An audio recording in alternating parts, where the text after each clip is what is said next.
Hello YouTube, it's been quite a while, hasn't it?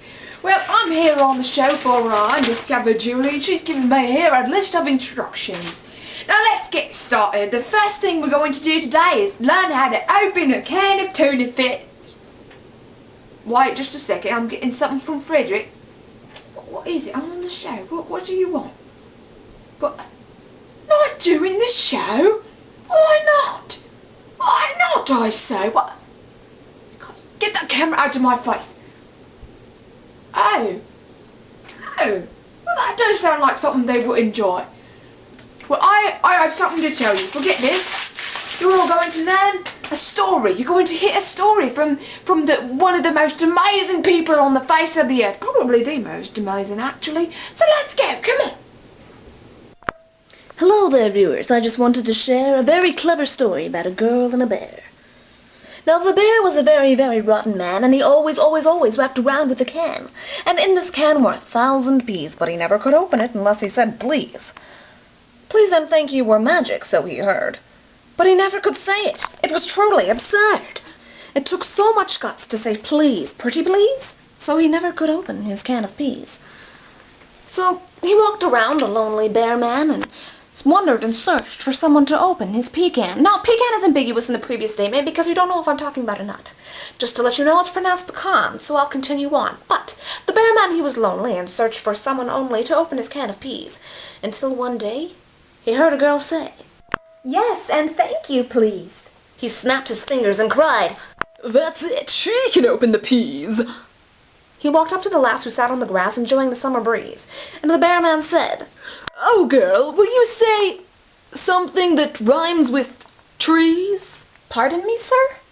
And he thought as he scratched his head of fur, "I can't say the word, but I can play taboo." He knew he couldn't say please, but what he had to do was get the girl to understand. "Something that rhymes with trees," he said. "Tell me something that rhymes with trees." "Oh, I can do that," cried the understanding girl, so she looked around, brushed aside a curl. "A word that rhymes with trees is bees." "No, something other than that." So the girl complied and let out a sigh and said, "What about decrees?" "That won't do," I cried, very mad. "You have to say it. I need these bad."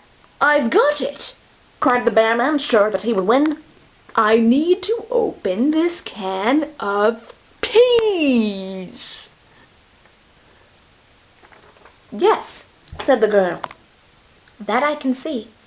The bear man roared and growled again. She had to say it, but where to begin? "Tell me," he said. "Tell me now!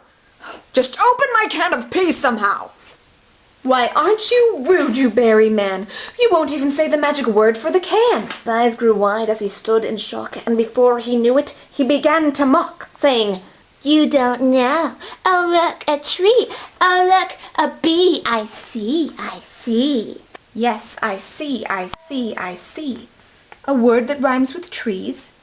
Bees, sees, yeast, decrees, degrees, monkeys, the seas, mon cheries, knees, crees, grease, freeze, dees, countries, gumtrees, hurries, worries, scurries, seas, trees, bees, peas." And with a toss of her head, the girl walked away. And there stood the bear man, where he still stands today. Alright, let's get this show rolling. Wait, excuse me? What, Frederick? You already did that stupid story time was the show?